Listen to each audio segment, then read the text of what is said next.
Dalam saat pagi, Bapak dan Ibu, mari kita bangkit diri, kita akan mulai ibadah kita pada pagi hari ini. Bapa dalam surga, Putra-Mu yang terkasih, Tuhan kami Yesus Kristus, kami ucap syukur Tuhan untuk pagi hari ini. Terima kasih Tuhan, Tuhan sudah mempertemukan kami kembali Tuhan, dan kami memuji menyembah Kau Tuhan, memuliakan nama-Mu Tuhan. Kiranya Roh Kudus menyertai ibadah kami pada pagi hari ini Tuhan. Biar turunlah damai sejahtera-Mu, sukacita-Mu Tuhan, suasana sorgawi ada di tengah-tengah kami Tuhan. Kami perlu berapa Roh Kudus-Mu untuk hamba-hamba-Mu yang Engkau Tuhan, sehingga pelayanan kami berkenan di hadapan-Mu. Terima kasih Tuhan. Di dalam nama Tuhan kami Yesus Kristus, kami berdoa dan mengucap syukur yang percaya katakan amin.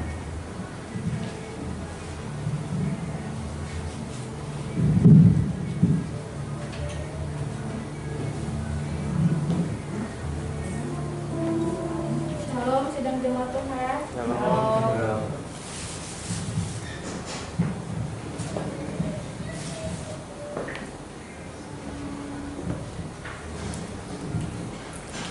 Puji nama Tuhan, saat pagi hari ini kita boleh bertemu semuanya karena kasih dan kemurahan Tuhan. Puji Tuhan, saat pagi hari ini kita mau mulai ibadah kita mau menyembah Tuhan. Kita mau siapkan hati kita.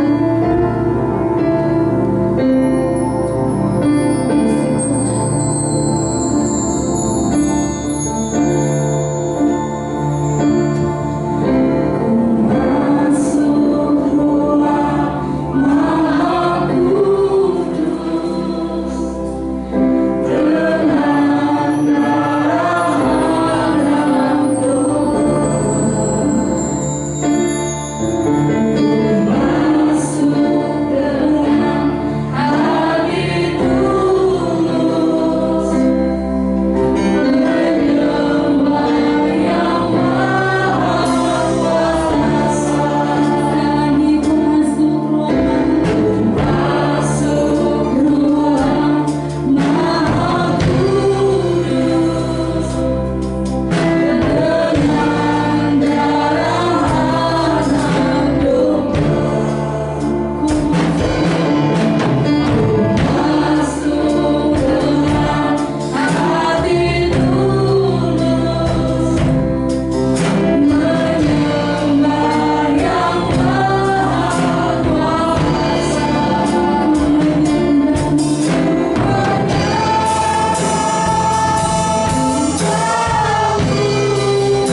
ya. Selamat datang buat hambanya pada pagi hari ini.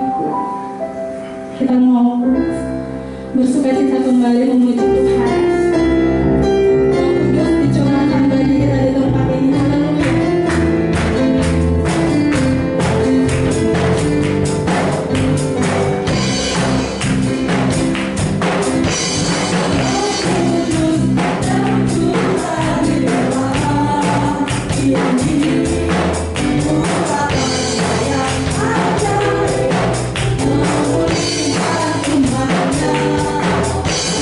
Oh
hadirat Tuhan, sebentar Tuhan, kami akan mendengarkan sebagian dari firman Tuhan. Biarlah Tuhan pada tutup bungkus, tidak tutup kata dari mulut hamba-Mu ini. Biarlah setiap firman yang keluar dari mulut hamba-Mu ini Tuhan dapat menjadi berkat, dapat menjadi rema buat setiap jemaat-jemaat-Mu Tuhan yang mendengarkan Tuhan. Hamba serahkan firman-Mu pada pagi hari ini dalam satu nama yang ajaib, dalam nama Tuhan Yesus Kristus. Haleluya. Amin. Ya, saya persilakan dulu.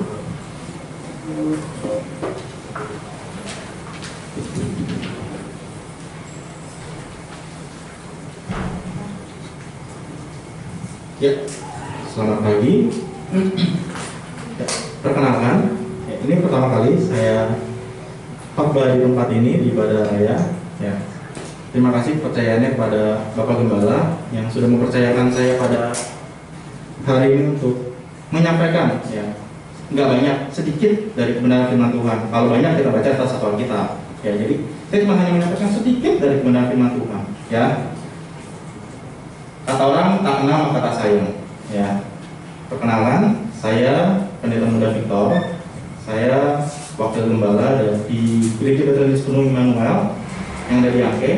Ya, kemarin minggu lalu Bapak Gembala saya undang untuk pelayanan di tempat kami. Ya, sebenarnya saya dijadwalin sama Bapak Gembala bulan lalu. Ya, pas tanggal 20. Ya, tapi saya kebetulan di gereja ada tugas menggantikan worship leader saya. Rencananya menggantikan tugas worship leader. Ya, jadi karena yang ditugaskan worship leader yang lagi hamil, saya pikir ya udah, dibanding nggak ada yang melayani, saya melayani. Ya, manusia punya rencana, ya, tapi Tuhan yang berkehendak. Ya, saya belum lama, saya baru lulus ya dari gelar saya SPOF, sarjana COVID. Ya, jadi ya, tanggal 19 Februari itu saya terkonfirmasi COVID. Ya, jadi 2 minggu saya isoman. Rencananya menggantikan, rencananya pikir kalau di sini saya tanya Bapak Gembala full sudah onsite. Ya, di style nanti videonya diupload ke YouTube. Ya, kalau di gereja kami ibadahnya gabungan, jadi ada pelayannya di gereja sebagai jemaat, ada di rumah, jadi langsung streaming. Ya, jadi maksudnya saya pengennya supaya tetap ada ibadah di gereja, pelayannya di gereja, biar jemaat yaudah kita sama-sama menikmati. Ya, ternyata Tuhan berkehendak. Ya, saya COVID, akhirnya rencananya ada yang onsite di gereja, kita putuskan semuanya online. Ya, dan itu juga kehendak Tuhan. Mungkin pas bulan lalu jadwal saya bilang nggak bisa kok. Ya, kalau nggak bingung juga kan. Di sini semuanya full onsite, saya COVID, bagaimana khotbahnya? Ya, jadi itulah kehendak Tuhan. Ya, jadi kita manusia boleh berencana mau A, B, C, D, E. Ya, tapi kalau Tuhan yang berkehendak, Tuhan bilang tidak boleh, ya kita nggak boleh maksa. Ya, oke? Itu aja perkenalan singkat dari saya. Pada pagi hari ini saya membawa tema diutus untuk menjadi berkat. Kalau ditanya siapa yang mau menerima berkat? Oh, nggak ada yang menerima berkat? Hah? Ya. Biasanya kalau ditanya siapa yang mau menerima berkat? Oh, buru-buru udah angkat tangan dah. Ya. Kalau bicaranya berkat pada mundur duluan. Tapi kalau ditanya siapa yang mau diutus? Tangannya tersembunyi. Firman Tuhan hari ini temanya diutus untuk menjadi berkat. Mau nggak kita setiap anak Tuhan kita diutus untuk menjadi berkat? Wah, zaman sekarang diutus untuk menjadi berkat, hidup aja susah, ya, kerjaan aja susah, ya. Mau diutus lagi, keluar duit dong, ya. Jadi boro-boro kita mau dapat berkat, kita yang jadi berkat loh. Kalau kita jadi berkat, berarti kita mengeluarkan atau kita menerima? Kita mengeluarkan, ya. Tapi itu Tuhan yang mau, ya. Kita mau sama-sama buka di dalam Lukas 10 ayat yang ketiga.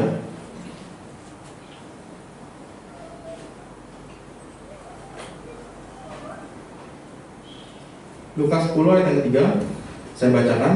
Firman Tuhan berkata, "Pergilah, sesungguhnya aku mengutus kamu seperti anak domba ke tengah-tengah serigala." Ya, firman Tuhan kelihatan ya di layar ya. Pergilah. Ya, jadi Tuhan perintahnya apa? Banyak dari perjanjian baru Tuhan bilang apa? pergilah. Ya, jadi jangan kita stay, ya, jangan kita nyaman dengan keadaan kita. Pergi. Sesungguhnya aku mengutus kamu seperti anak domba. Kita itu kan anak domba, anaknya Tuhan. Ya, ke tengah-tengah serigala. Tuhan yang bilang. Ya, jadi pada saat ini kita menghadapi masalah, kita menghadapi ujian dalam diri kita. Mungkin kita ditempatkan di posisi yang enak. Ya, Tuhan yang berbicara. Ya, banyak orang berpikir, ya, bahwa berkat yang kita terima itu selalu berupa materi. Betul nggak? Kalau bicara berkat berupa materi, ya, betul ya. Tapi itu enggak. Ternyata tidak. Ya. Banyak juga orang berpikir bahwa berkat itu adalah saya mempunyai jabatan dalam pekerjaan. Kalau saya cuma menjadi staf doang, ya Tuhan nggak memberkati saya. Betul atau betul? Manusia berpikir seperti itu. Manusia hanya berpikir bahwa berkat itu hanyalah sebatas materi apa yang kita terima. Berkat itu pada saat saya mempunyai jabatan. Posisinya sama seperti Bapak Gembala. Kalau Bapak Gembala minggu lalu bilangnya Bapak Gembala juga masih bekerja, ya. Saya juga sama. Saya masih bekerja. Usia saya masih sekitar 30-an, jadi ya masih usia produktif lah ya. Kalau saya di rumah aja, jadi hamba Tuhan full timer, katanya anak muda kok males di rumah aja. Ya, jadi ya masih ada kebutuhan juga. Ya, saya punya 1 istri, 2 anak, ya dibalik ya. 1 istri 2 anak. Jadi harus ada yang dicukupkan kebutuhannya. Ya. Selama masa pandemi ini saya 2 tahun dari semenjak COVID masuk Indonesia konfirmasi. Saya enggak, hidupnya hamba Tuhan, bicaranya orang pada bilang jadi hamba Tuhan mah enak. Ya, Tuhan pasti jaga, Tuhan pasti cukupi. Betul nggak? Nah, anak-anak Tuhan pada bicaranya begitu nggak? Orang-orang di luar sana bicaranya begitu nggak? Di sini nggak ya? Ya. Oh, jadi hamba Tuhan mah enak. Doanya semuanya pasti dijawab. Enggak loh. Saya awal pertama kali pandemi masuk, hidup saya nggak enak loh. Karena saya tinggal waktu itu sama mertua saya jadi diwajibkan untuk karantina. Orang teman-teman kantor saya masuk, saya wajib karantina. Akhirnya apa? Gaji saya mau nggak mau, saya ngaji ke kantor. Ya udah, gaji dipotong. Wah, hidup lagi susah, orang lagi butuh kerjaan. Ya, saya mengajukan untuk isolasi. Ya, sekitar karantina itu sekitar dari bulan 3, bulan 4 sampai bulan 6. Ya, sekitar 2-3 bulanan lah saya di rumah. Saya menikmati tuh. Gaji saya dipotong, ya. Udah itu saya masuk kantor, akhirnya saya memutuskan sama istri, kita tidak bisa begini terus nih. Hidup gaji dipotong, ya kan? Ya. Cuman bisa cukupnya buat makan, ya. Anak bayar uang sekolah, itu doang. Saya pikir, yaudah, kita keluar lah, ya. Nggak usah sama orang tua deh. Kalau kita mau orang tua, saya bilang, saya di rumah kalau ada orang tua, resiko saya kerja takut jadi carrier. Akhirnya saya bilang, udah, saya keluar bukan hal yang enak loh. Saya keluar langsung, saya memutuskan apa? Kita kontrak rumah deh.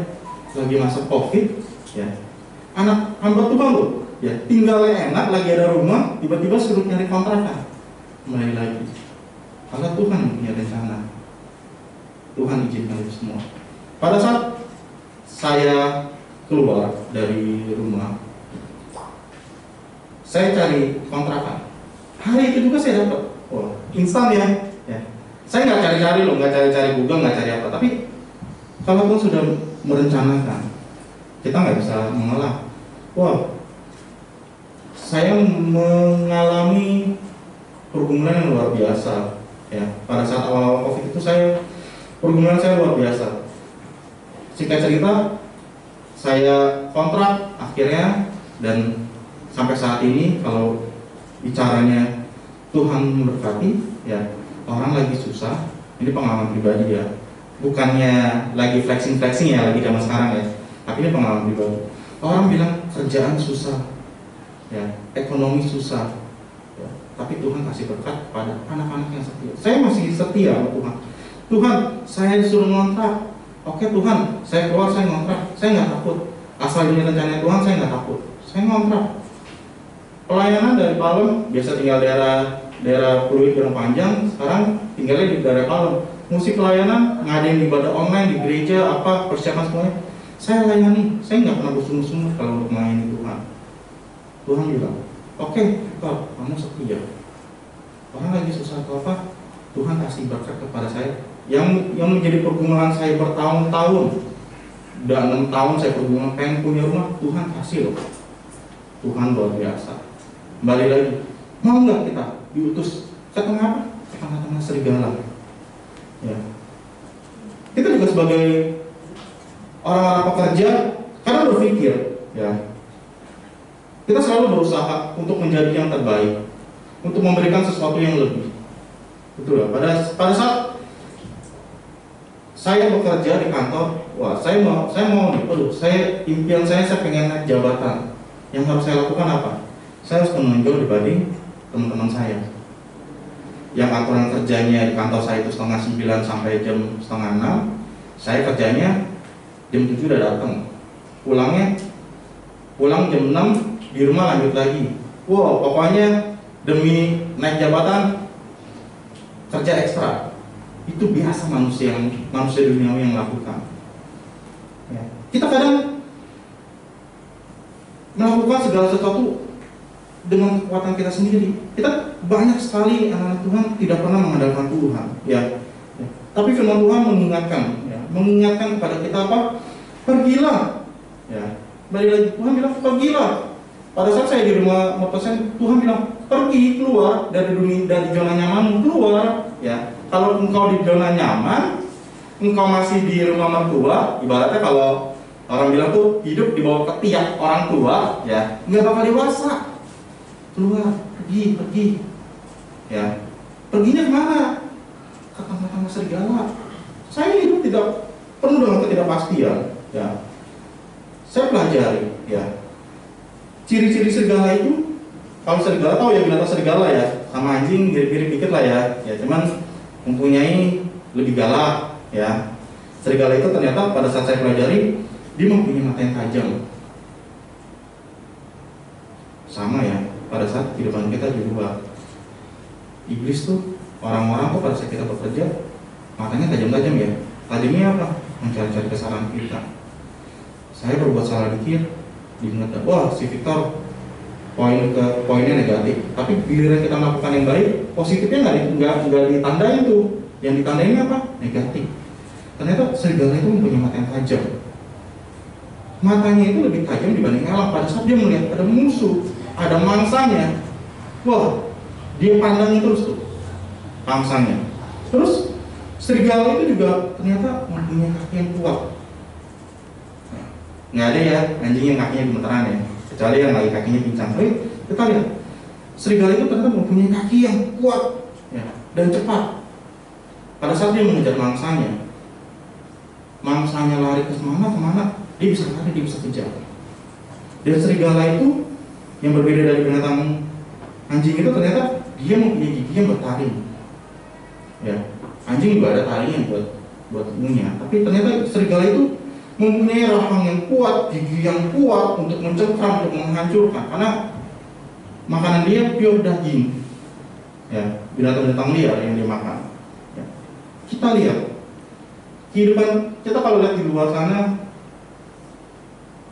saat ini, ya, kondisi COVID, ya, seperti serigala ya, yang selalu mengamati.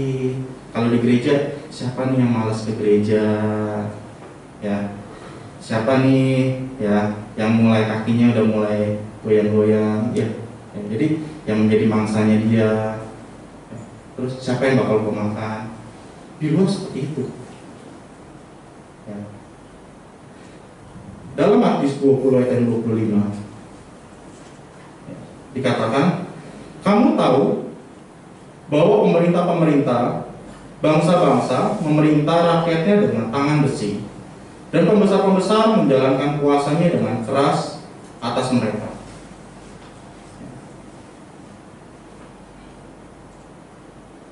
Saat ini kalau kita mendengar kabar ya, memasuki 2022 aja kita pusing ya. Covid kok nggak kelar-kelar. Ya. Kalau saya bilang di gereja saya, kalau saya lagi khotbah, saya bilang tahun 2020 ya, kita memasuki era semua pakai masker ya. Jadi gereja yang nggak bisa tatap muka, aduh berat, harus online segala macam, memikirkan bagaimana supaya jemaatnya ya bisa tetap ibadah ya. Bukan hal yang gampang ya. Terus memasuki tahun 2021, pemerintah mempunyai semboyan ya, back to normal, bukan, new normal ya. Kita harus sama-sama bergaul sama COVID ya. Jadi hidupnya tuh maskernya udah nggak bisa kita lepas seperti sekarang ya. Ya kalau beberapa bulan yang lalu ya, sebelum Omikron keluar ya, di gereja saya yang pelayanan hamba Tuhan masih berani lepas masker ya. Semenjak Omikron si om datang nih nggak berani lepas masker. Kenapa? Penularannya gampang ya. Jadi kita memikirkan juga. Jadi 2021 pemerintah bilang new normal. Semua negara mewacanakan kita harus hidup normal. Yang biasanya kerjanya di kantor harus bisa kerja di rumah. Yang ibadahnya biasanya di gereja harus bisa ibadahnya streaming. Ya, jadi gereja-gereja yang kecil-kecil, termasuk gereja saya kecil, ya, nggak mengenal nih yang namanya video, nggak mengenal yang namanya streaming. Waduh, pusing loh, Bapak Ibu. Ya, untuk kita memikirkan bahwa mikirnya bagaimana ya, untuk ngadain online, ngadain streaming, bekal nggak ada, kamera nggak ada, apa nggak ada, ya udah pakai aja yang ada, cari-cari di Google ya, sederhana bagaimana ketemu, ya, suruh belajar hidup new, hidup yang baru. Terus memasuki 2022, pemerintah bilang apa? Kalau ekonomi, saya ngikutin seminar ekonomi, bilangnya bukan new normal lagi, new normal udah biasa, tapi kita back to normal. Back to normal apa? Kembali seperti sebelum adanya COVID. Betul ya? 2022 ini bilangnya apa? Back to normal. Ya, saya mendengar di Belanda, di beberapa negara bahwa sudah ada yang melaksanakan dari pandemi jadi endemi. Ya. Dari yang kita ketemu orang harus pakai masker, jaga jarak, ini bangku dijaga jarak. Saya yakin dulu sebelum ada corona ini bangkunya nggak ada jarak nih. Ya, jadi suami istri, mama bapak nih tidak ada jarak, tapi di gereja dijarakin, ya, dipisahkan oleh namanya prokes, ya. Kalau enggak ntar kena masalah ya. Nah, tapi saya mendengar beberapa negara sudah lepas masker, di Belanda sudah lepas masker, ada festival, ya. Terus Indonesia kemarin saya dengar kabar pemerintah bilang Kemenkes, ya, siapin skenario untuk pandemi jadi endemi. Jadi siap-siap nih, ya. Jadi yang sudah mulai ngap, ya. Ini saya pakai masker ini, kalau buka masker nih, di sini saya udah kayak orang lagi bengap nih, ya. Kenapa? Bertanda. Masker gini nih bertanda di pipi, ya. Dan setiap hari harus pakai, di kantor juga pakai, ya. Jadi siap-siap, back to normal. Kita juga mendengar awal tahun udah COVID-nya belum kelar, kasusnya bukannya menurun tapi naik gara-gara si Om, ya. Termasuk saya pun jadi aturan nggak punya gelar jadi punya gelar, ya.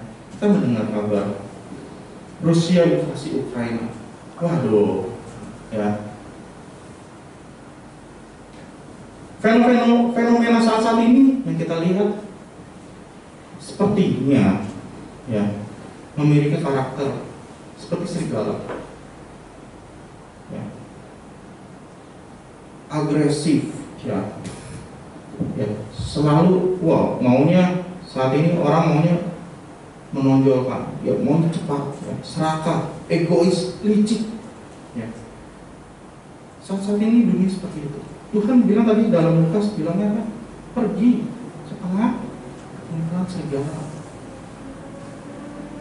Bukan pergi ya kacamata ya, atau pergi ke ahwa yang enak tempat makan. Tapi Tuhan bilang pergi ya ke tempat yang nggak tahu Tuhan tetapkan, yang kamu pun juga sendiri nggak tahu. Ya. Kita mau nggak jadi berkat?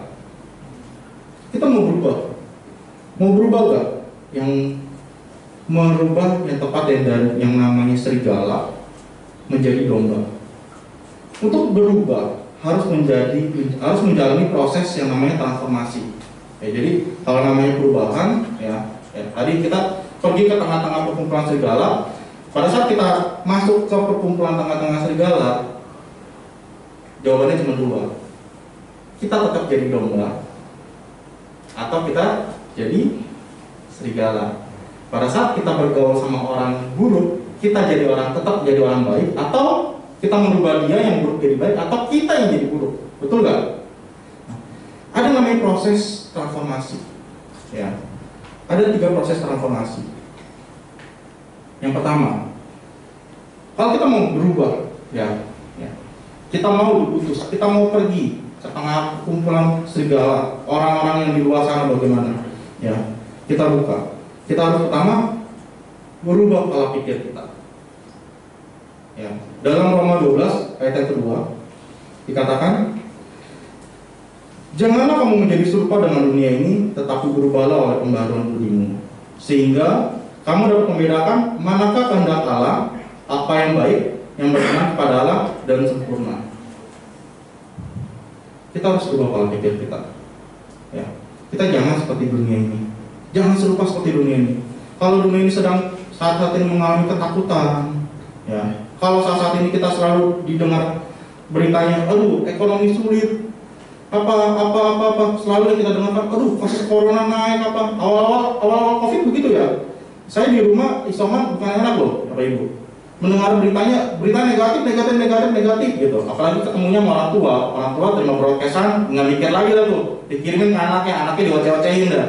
Kamu udah jangan kerja, COVID bahaya, bla bla bla bla bla.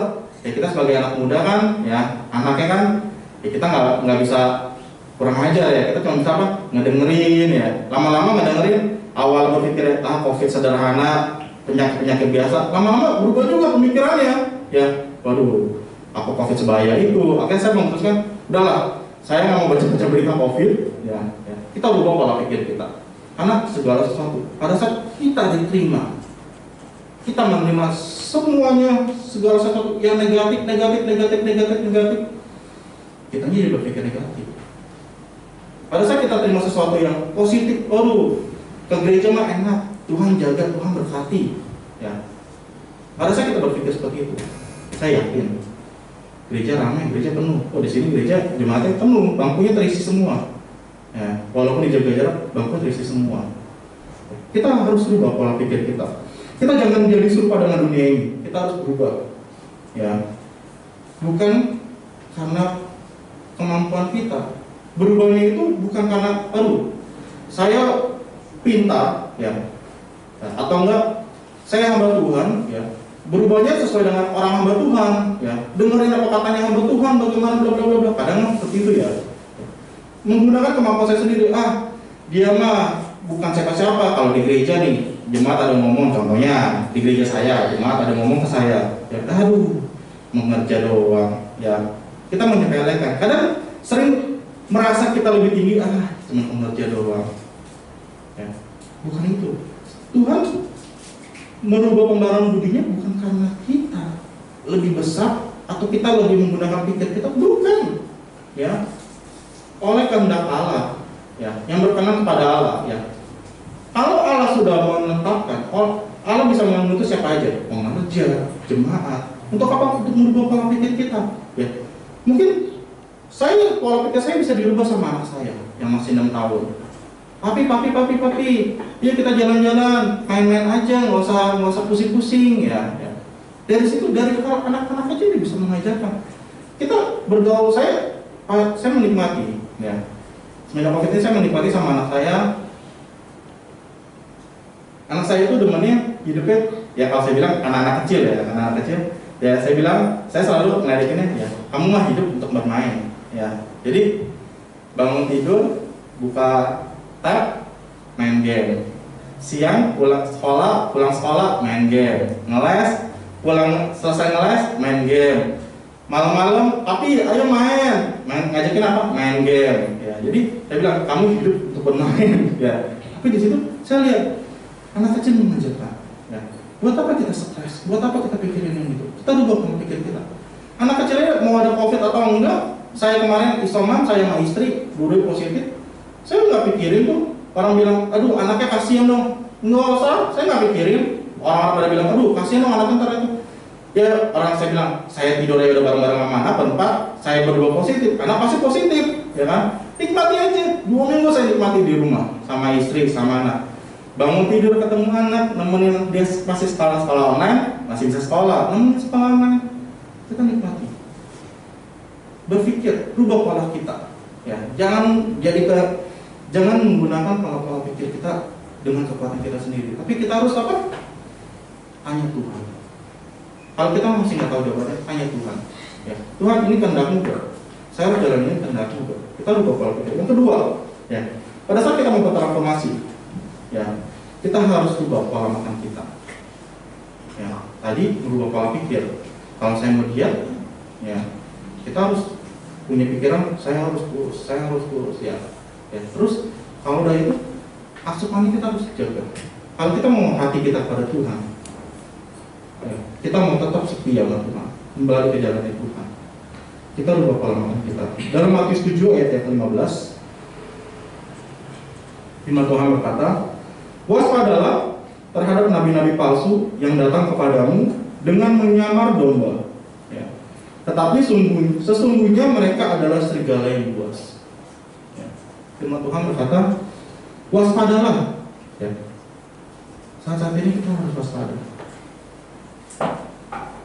Banyak nabi-nabi palsu, ya, yang menyamar, kesannya baik, ya. Ya. Pendeta-pendeta banyak yang baik-baik, ya.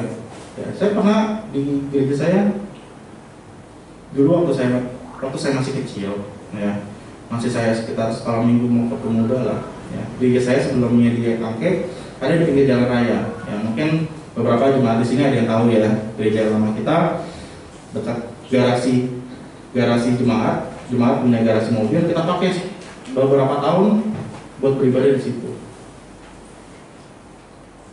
Setiap pagi waktu saya masih pemuda lah, ya, sekolah minggu mau ke pemuda itu, setiap pagi itu di minggu pagi di depan gereja saya parkir itu ada parkirkan bus. Untuk apa? Jadi setiap jemaat yang mau masuk ke gereja dialami nama itu bus. Ternyata selidik itu punya salah satu gereja. Jadi tujuannya apa? Ngajakin, ayo ke gereja sini, ke gereja sini, ayo. Jadi tidak mau mencari jiwa secara mandiri, ya. Jadi saya bilang, wah ini mah batasannya gereja besar, ya. Ternyata tugasnya memindahkan dari gereja satu jemaat ke gereja yang lain. Saya bilang, papi saya yang nyari jiwanya, ya, dari emaknya ditobatkan, ya, kenal sama emaknya, anaknya mengenal Tuhan, ya. Udah itu dengan gampang dibawa-bawain, ya. Tapi tetap, ya, pada saat kalau jemaat Tuhan setia, masih iya, sampai sekarang masih jemaat kami masih sekitar 50-60an lah, ya, yang aktif, ya. Kita lihat, ya, kita harus ubah pola pikir kita. Sekarang ini juga kita seringkali gampang banget, ya, mudah. Kalau dulu kalau mau mendengar firman Tuhan harus dengarnya kalau nggak datang ke gereja, bisa dengerin radio. Kalau sekarang nggak perlu, buka YouTube aja. Semua gereja udah pada streaming, ya. Mau dengerin khotbah siapa? Yang pendeta dari terkenal yang tiba-tiba baru eksisnya gara-gara COVID, dia mulai streaming, ya. Banyak kali dia kasih firman Tuhan. Ya. Kita harus mencerna. Ya. Saya nggak bilang firman Tuhan mereka nggak baik, enggak, ya. Tapi pada saat apa yang kita terima, kita harus satu. Apa yang masuk ke tubuh kita harus satu. Ya. Karena banyak sekali saat ini, ya, di tahun semenjak pandemi ini kita mendengar informasi, ya, perihal yang enak. Ya. Contohnya, ya, yang lagi tren sekarang, kasusnya apa? IKA, DS, ya, trading, ya. Siapa yang kena di sini? Nggak ada ngaku, ya. Ya, enggak lah, ya. Tapi kita lihat semua orang bisa tergiur dengan kasusnya ini. Ternyata orang melihat, waduh, dia enak ya, cuma gara-gara melakukan kegiatan ini, trading, ya, bisa punya mobil, bisa punya rumah, bisa jalan-jalan, mobilnya nggak cuma satu, ya mobilnya semuanya ada kuda jingkrak lah, ada banteng lah ya. Kalau saya mah cuma punya mobil ya cuman apa Toyota doang ya, Toyota juga Avanza doang gitu. Tapi itu punya mobil mewah-mewah, jalan-jalan sekeluarga. Kita lihat, oh enak. Kita tergiur gak? Itu pola makan kita loh. Semenjak COVID, pola makan kita seperti itu loh. Hamba Tuhan juga kadang kasih tahu, oh enak. Ya. Tapi hati-hati. Ya. Ternyata apa? Pada kena kan? Ketangkap semua kan? Ya. Jadi yang selama ini mereka itu ada juga bilang mobilnya pinjem, rumahnya minjem. Ya, cuman pamer-pamer doang. Supaya apa? Supaya orang tertarik ikut. Ya, kita jangan melihat. Ya, kita harus ubah pola makan kita. Saat ini lagi zamannya COVID gini, pandemi begini, banyak sekali makanan yang bisa kita terima dengan bebas. Dunia internet itu informasinya luas. Bapak Ibu kalau nggak percaya sama saya, bisa cari. Nggak percaya Bapak Gembala, bisa cari pengajaran di luar sana. Firman Tuhan di luar sana bisa dicari. Tapi kebenarannya beda. Kalau Bapak Gembala tahu apa nih menjadi keluh kesah jemaatnya. Oh, si A punya ini, oh si B punya ini. Dia tahu setiap satu-satu. Pola makannya yang saya nggak suka makan, contohnya, saya nggak suka makan bakmi pakai toge. Gembala saya tahu kalau mesin saya bakmi nggak pernah pakai toge. Saya nggak suka terong, nggak pernah mesin saya terong. Ya, tapi kalau di luar sana tahu nggak pola makan saya?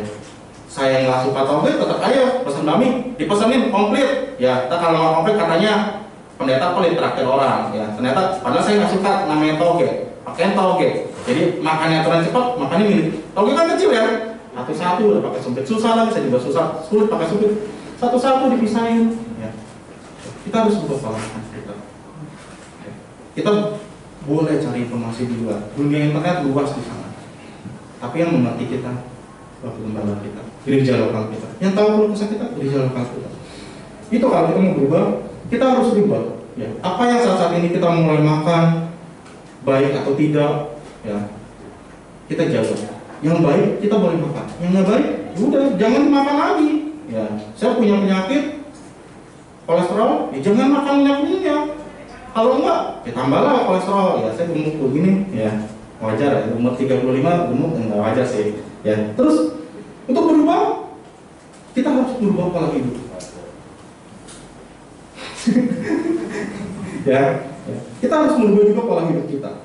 Ya. Tadi kita udah merubah pola pikir, ya.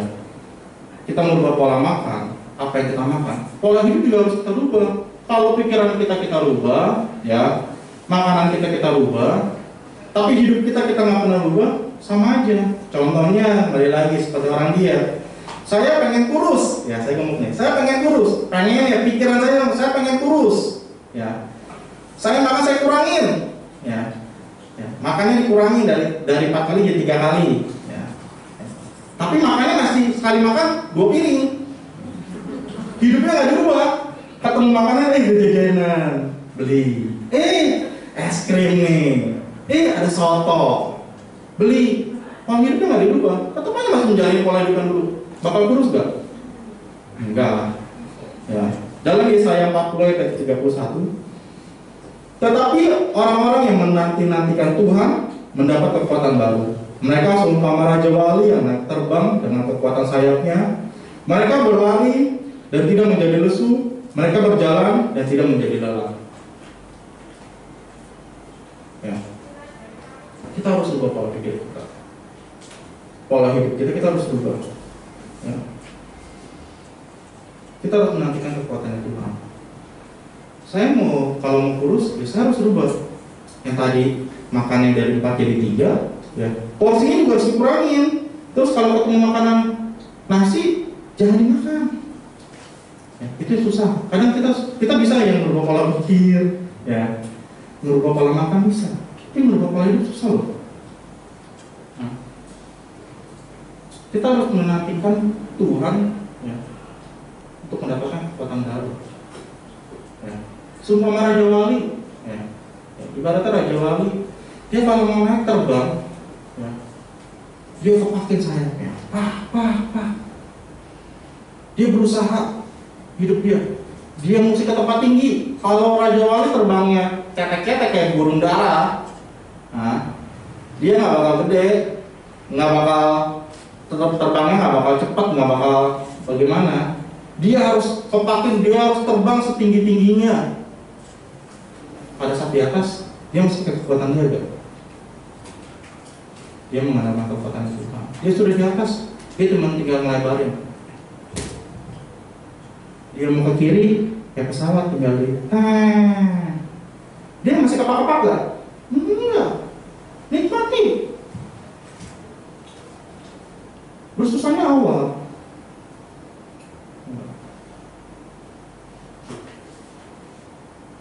Kalau sudah di atas, Tuhan sudah kasih kekuatan, Tuhan sudah pimpin kehidupan kita. Hidup kita enak, nyaman. Awalnya mungkin susah, ikut Tuhan, aduh, orang bilang ikut Tuhan enak. Ya, kalau saya bilang, kita melihat di luar, yang nggak ikut Tuhan lebih enak, saya bilang. Ikut Tuhan mah kelihatannya nggak enak. Firman Tuhan ini mengajarkan apa? Diutus, suruh pergi, suruh jadi berkat, mesti keluarin duit. Baru-baru mau gimana duit, suruh keluar. Tuhan bilang, di kehidupan di luar, wah enak. Saya bilang, kelihatannya enak, kelihatannya ya, gitu. Tapi kenyataannya prosesnya mereka tidak ada, mereka tidak melalui proses-prosesnya. Pada saat kita sama Tuhan, Tuhan bukan hanya memberikan kita berkat-berkat. Berkat itu bisa didapat bukan hanya dari Tuhan. Setan pun bisa kasih berkat loh. Oke, jadi hati-hati ya. Setan pun bisa kasih berkat loh kepada kita. Bukan hanya Tuhan yang bisa memberkati kita. Setan pun bisa, iblis pun bisa memberkati kita. Tapi Tuhan mau kita ada prosesnya. Kalau kamu mau berkat, jalani prosesnya. Kalau pada saat ini kita mempunyai permasalahan, kita mempunyai pergumulan dalam kehidupan kita, itu suatu proses. Pola hidup kita itu proses. Yang saya nggak sanggup, yang selama pergumulan saya 6 tahun mau punya rumah nggak bisa punya, giliran rumah yang cocok nggak punya duit buat DP-nya, mau bayar cicilan, saya sama istri kerja cicilannya masih mikir-mikir. Sekarang pada saat saya menikmati prosesnya, Tuhan bilang, Victor, udah istri kamu udah punya anak 2, istri kamu berhenti kerja. Tuhan, nggak cukup, sumbernya 2 Tuhan, awalnya sumber 2 nih. Ya gaji saya sama gaji istri sekian, kalau dikurangin ada salah satu saya mesti korbanin. Masa anak nggak sekolah Tuhan, nambah anak masa jadi anak nggak sekolah, yang bener aja Tuhan, saya bilang. Suruh keluar. Tuhan kasih pada saat istri masih kerja, mau ini pas, pokoknya cuma pas hidupnya seperti salon pas, mau apa ya pas ya, nggak ada lebih-lebihnya setiap bulan. Ya, oke Tuhan, saya ikutin dah rencana Tuhan. Kalau Tuhan izinkan istri saya berhenti bekerja, Tuhan cukupin ya. Pokoknya udah suruh berhenti, udah akhirnya saya bilang, yaudahlah kamu berhenti kerja lah, punya anak, jadi ibu rumah tangga, ngurusin anak, buat sekolah, antar jemput ya, jadi sekarang jadi guru. Ya. Tapi Tuhan pada saat menurut kita enggak mampu, saya menikmati prosesnya Tuhan. Berkata Tuhan enggak langsung instan, saya menikmati prosesnya. Tuhan nggak kasih langsung gabut. Yang tadi saya bilang saya nggak pikirkan, saya nggak nyangka-nyangka, Tuhan kasih loh. Proses KPR bisa ya di sini kalau yang punya pernah kredit rumah, proses KPR berapa lama sih? 1-2 bulan selesai ya. Ya, saya proses KPR 9 bulan. Malu ya. Ya, hamba Tuhan proses KPR 9 bulan. Tapi saya menikmati proses, saya bilang Tuhan, saya ketemu rumah nih Tuhan. Rumahnya murah. Ya, lagi pandemi rumah murah. Ya, daerahnya nggak jauh dari gereja dan nggak jauh dari kantor di Palem. Tuhan, saya mau ini rumah. Tapi saya nggak punya DP Tuhan. Ya udah, penjualnya mau beli nggak? Tuhan bilang, mau Tuhan, penjualnya mau jual, saya mau beli. Ya udah, bilang kamu mau beli. Saya bilang penjualnya, oh saya bayarin nih rumahnya ya, berapa duit? Sekian. Bisa kurang nggak? Nggak bisa. Wah, karena saya jual harga modal, dia bilang. Ya, jadi saya dulu beli berapa, saya renov, udah, saya lebih dikit. karena saya mau buat bangun rumah orang tua lagi. Ya udah, saya beli. Bilangnya beli, punya duit mah enggak loh. Nggak ada duit buat bayar DP-nya, buat bayar. Saya, perlu tanah jadi nggak? Nggak perlu. Kayak gue nggak kenal aja, udah tenang aja. Iya. Proses KPR itu dari bulan 6 saya deal sama dia, baru namanya tanda jadi itu di bulan 10. Baru tanda jadi loh, bukan DP ya, bukan DP KPR, baru tanda jadi berapa juta doang. Ini kok supaya dia nggak kabur ya kan, ya ngeri juga kan ya. Oke, udah saya nikmati. Saya udah punya rumah, Tuhan udah kasih nih saya rumahnya, tapi belum saya pegang. Ya, saya nikmati prosesnya. Ya udah sabar aja. Pada saat waktunya harus akad kredit, harus bayar sekian, setengah dari harga rumah. 1 minggu sebelumnya Tuhan kasih, jepret uang. Dari mana? Ya dari mana? Saya nggak tahu. Ya, saya jual sebagian yang saya punya aset, saya jual, masih kurang. Tuhan kasih, nih bayar. Oke Tuhan, makasih, saya bisa DP. Ya, udah akad kredit. Orangnya keluar, ya nunggu dia keluar dari rumah. Setelah itu, Tuhan, ternyata pas saya beli rumahnya bagus ya, AC pajang semuanya. Ya, pas masuk orangnya ternyata karena dia orang properti, semua dicopot-copotin. Pada saat dicopotin, saya pas masuk rumah, astaga, AC-nya bolong, ya kan? Temboknya belang-belang jadinya, lemari cabut-cabutin. Mau nggak mau manggil tukang. Tuhan, nggak ada duit nih buat manggil tukang nih, ya. Tuhan kasih berkat. Pada saat dia butuh bahan, dikasih duit buat bayar. Pada saat saya butuh bayar tukangnya mingguan, Tuhan kasih duit.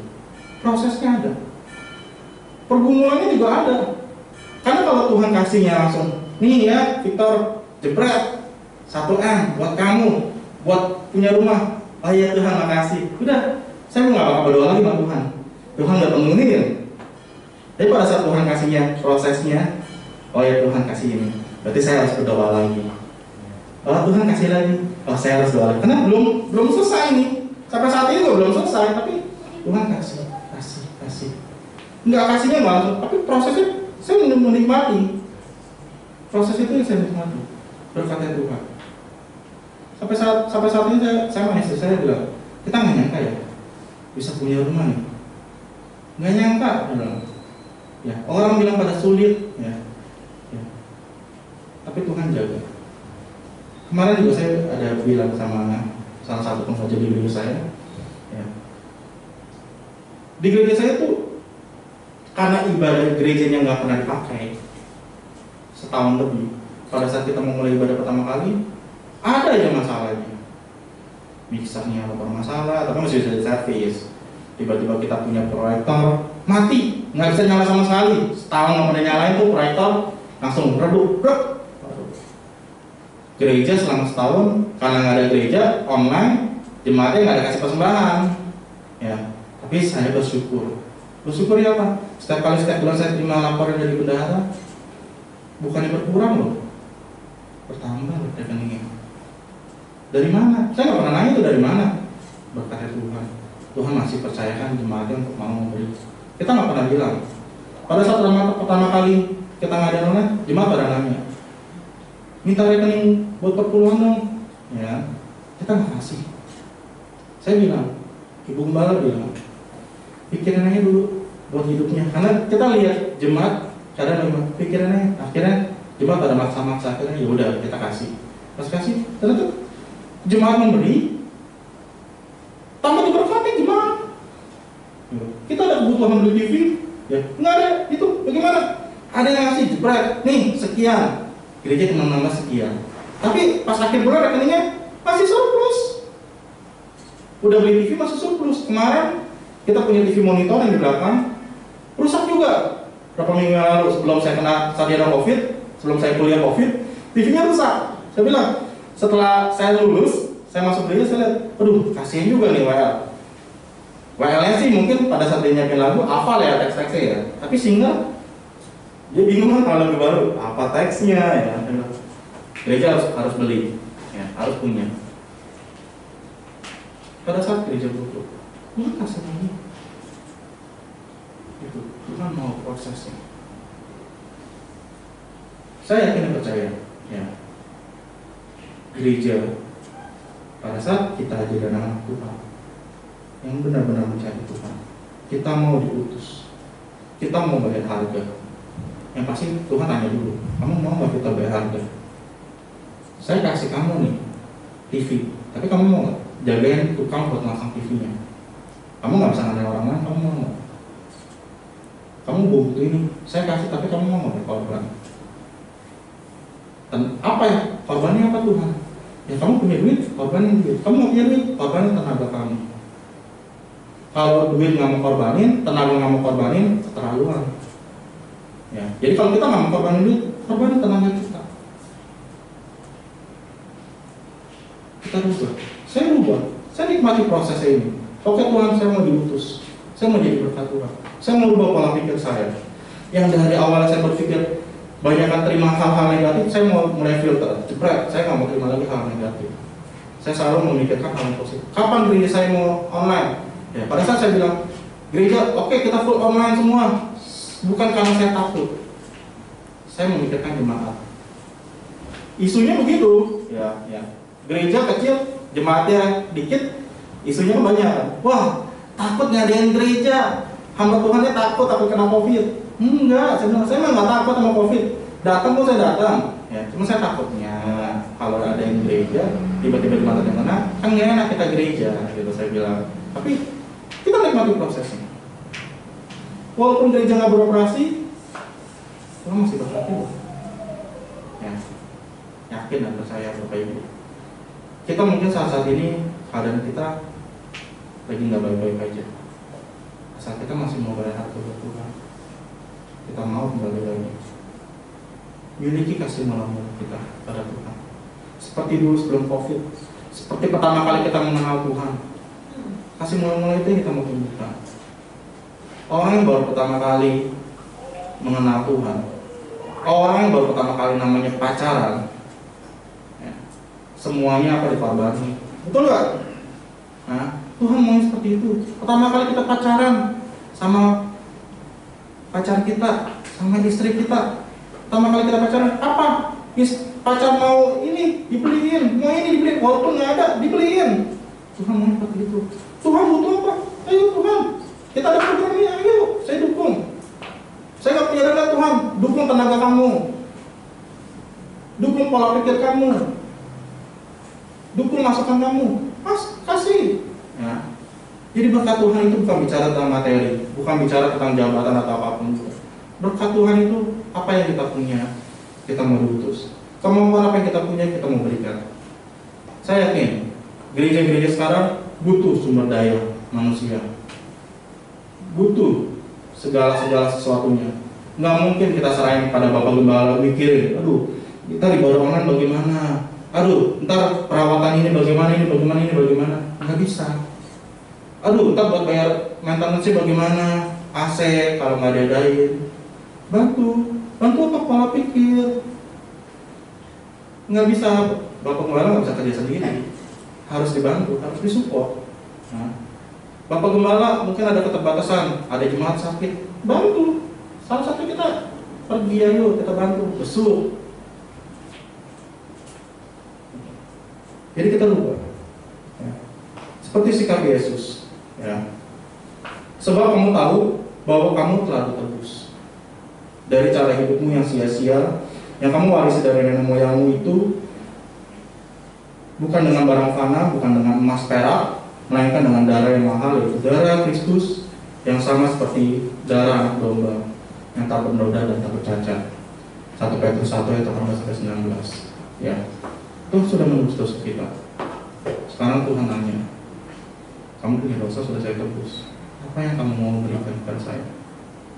Seperti orang tua sudah menghidupi kita sampai saya dewasa, apa yang mau saya berikan kepada orang tua? Apakah saya tinggalkan saja? Saya harus jadi anak yang baik. Ayo, pada pagi hari ini saya tidak banyak firman Tuhan. Biarlah kita mau belajar, biarlah kita mau sama-sama kita mau diutus. Untuk apa? Bukan untuk menyusahkan. Kita mau pergi bukan untuk menyusahkan, tapi kita mau diutus, kita mau pergi untuk menjadi berkat. Karena itu yang Tuhan mau. Ke tempat manapun yang Tuhan tentukan, yang Tuhan inginkan kita pergi kemana, kita serahkan kepada Tuhan. Tempat yang enak, jalani. Di situ Tuhan bakal kasih berkat. Tuhan bakal jaga. Pada saat Tuhan sudah menetapkan, oke, Pak Endi, kamu di sini ya. Tuhan udah jaga tuh kehidupan kamu, gereja kamu, fasilitas kamu, Tuhan jaga. Tapi kehidupan begini. Ya, kalau saya minggu lalu baru pindah kerja, Tuhan kasih pekerjaan yang baik. Gaji dipotong, Tuhan kasih berkati. Caranya bagaimana? Prosesnya ada. Kita nikmati prosesnya Tuhan. Ya. Saya undang pemain musik. Ya, kita menaikkan satu pujian bukan dengan barokah.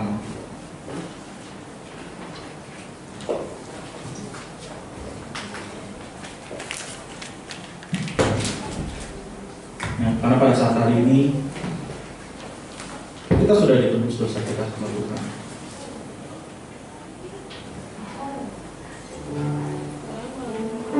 Bukan dengan harga yang murah, tapi darahnya Tuhan itu mahal. Kau membayar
mengajarkan kepada kami Tuhan, untuk kami Tuhan menanggalkan Tuhan setiap hidup kami yang lalu Tuhan.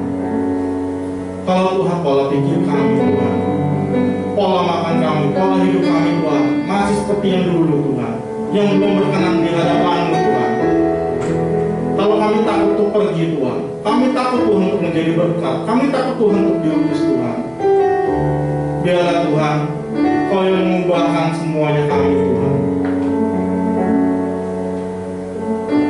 Proses Tuhan yang Engkau berikan kepada kami Tuhan, dalam kehidupan kami, Engkau mau kami mengalami proses semua Tuhan. Biarlah Tuhan, pada pagi hari ini Tuhan, Engkau tahu Tuhan setiap hati anak-anak-Mu Tuhan di gereja-Mu ini Tuhan. Biarlah Tuhan, firman-Mu Tuhan pada pagi hari ini Tuhan, biarlah dapat menjadi rema pada setiap kami yang mendengarkan ya Tuhan. Engkau mengajarkan kami Tuhan, untuk kami mau berubah Tuhan, berubah Tuhan. Jika kami masih berpikir negatif, berpikir buruk Tuhan, mendengarkan suatu ajaran yang tidak baik Tuhan, masih hidup seperti yang lama Tuhan, biarlah Tuhan Kau ubahkan kami semua Tuhan. Kami nggak mampu melakukan itu sendiri Tuhan. Kami butuh pimpinan Tuhan. Kami butuh tuntunan yang datang dari Engkau saja Tuhan. Engkau yang memimpin Tuhan dalam kehidupan kami. Setiap yang terjadi dalam kehidupan kami Tuhan, ada rencana-Mu yang indah Tuhan. Ada suatu proses-Mu yang indah Tuhan dalam kehidupan kami Tuhan. Hamba serahkan Tuhan firman-Mu Tuhan pada pagi hari ini Tuhan. Biarlah Engkau yang berencana, Engkau yang mengundang Tuhan dalam kehidupan kami masing-masing Tuhan. Dalam nama Tuhan Yesus Kristus, haleluya, amin. Saya serahkan kepada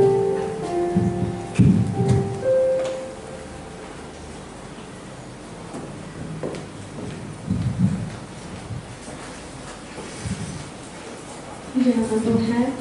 Kita mau memberikan persembahan. Yang bertugas saya persilahkan.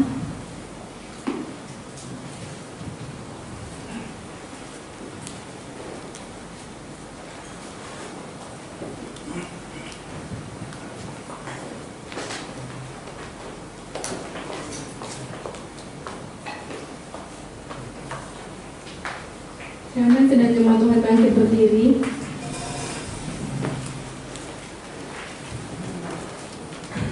Kita mau baca Injil persembahan. 1, 2, 3.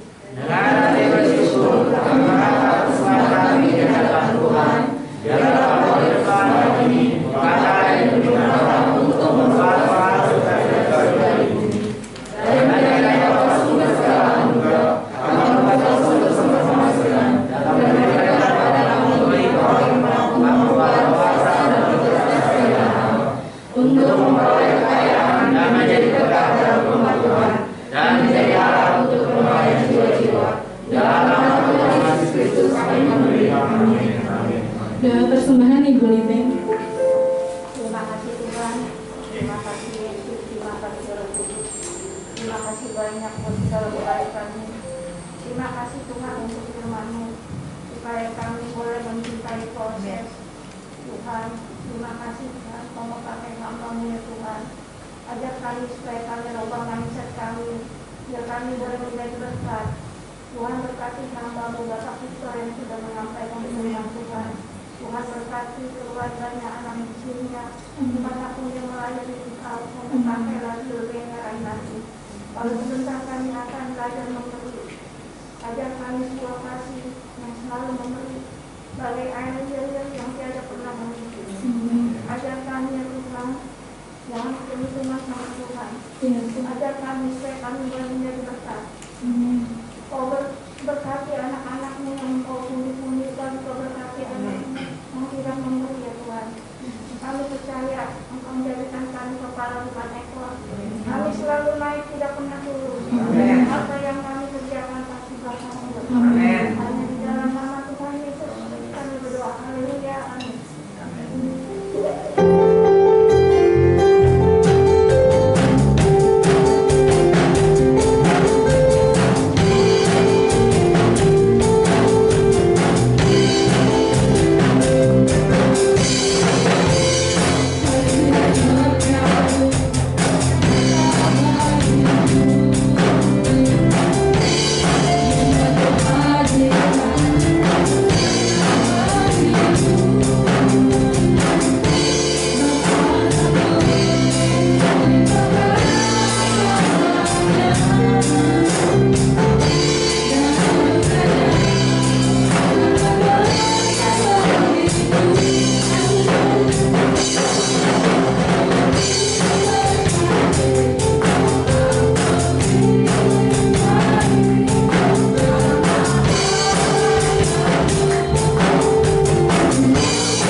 Ada pemohon Pak Ger?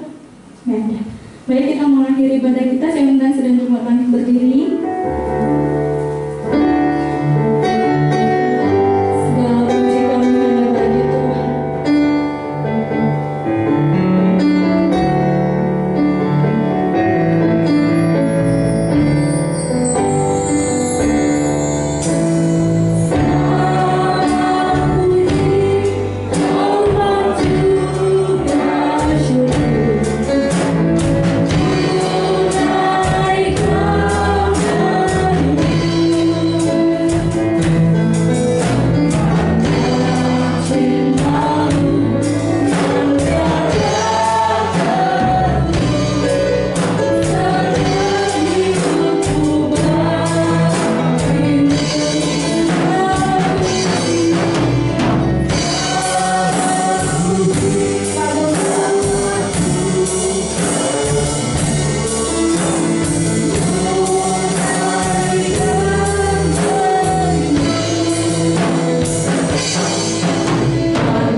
Kepadamu Tuhan kami Yesus Kristus, Ya.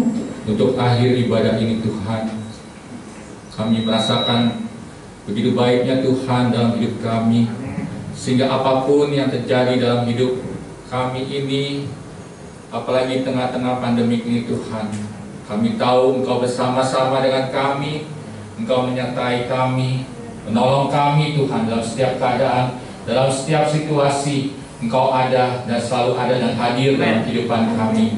Terima kasih Tuhan. Biarlah apa yang terjadi dalam hidup kami ini, kami boleh memuliakan nama Tuhan. Kami tetap bersyukur karena Engkau sungguh baik dan sangat baik dalam hidup kami. Tuhan Yesus, kami mohon pada hari-hari ke depan dalam hidup kami. Kami perlu sekali lagi Tuhan, pimpinan-Mu Tuhan, pertolongan-Mu Tuhan dalam setiap keadaan kami Tuhan, di setiap rumah tangga anak Tuhan. Biarlah diberkati semua kehidupan mereka Tuhan, pekerjaan mereka, penghasilan mereka Tuhan, berikan Tuhan pelipat gandaan, supaya mereka tetap Tuhan dalam kecukupan, mereka bahkan beri kelimpahan, mereka boleh merasakan sukacita dalam kehidupannya Tuhan. Terima kasih Tuhan, Tuhan jauhkan dari virus COVID-19, jauhkan Tuhan dari segala virus-virus lainnya, ataupun malapetaka, sakit penyakit, Tuhan jauhkan Tuhan. Dan Tuhan tolong supaya anak Tuhan yang tidak bisa hadir pada siang hari ini, dimanapun mereka berada, Tuhan jamah, Tuhan tolong, bila ada yang sakit, Tuhan sembuhkan. Terima kasih Tuhan, terima kasih. Dan sebentar kami akan berpisah satu sama lainnya. Kiranya yang jauh dan dekat Tuhan lindungi. Kami percaya Tuhan, malaikat-malaikat Tuhan menyertai kami siang dan malam, menolong kami Tuhan. Terima kasih Tuhan, terima kasih. Mari kita terima berkat daripada Tuhan. Tuhan berkati Engkau dan melindungi Engkau. Tuhan dari Engkau dengan wajahnya dan memberi Engkau kasih karunia. Tuhan menghadapkan wajahnya kepadamu dan memberi Engkau damai sejahtera. Saudara kasih Tuhan, pulanglah dan terimalah berkat ini di dalam Allah Bapa, Dalam Kudus, di dalam nama Tuhan kita.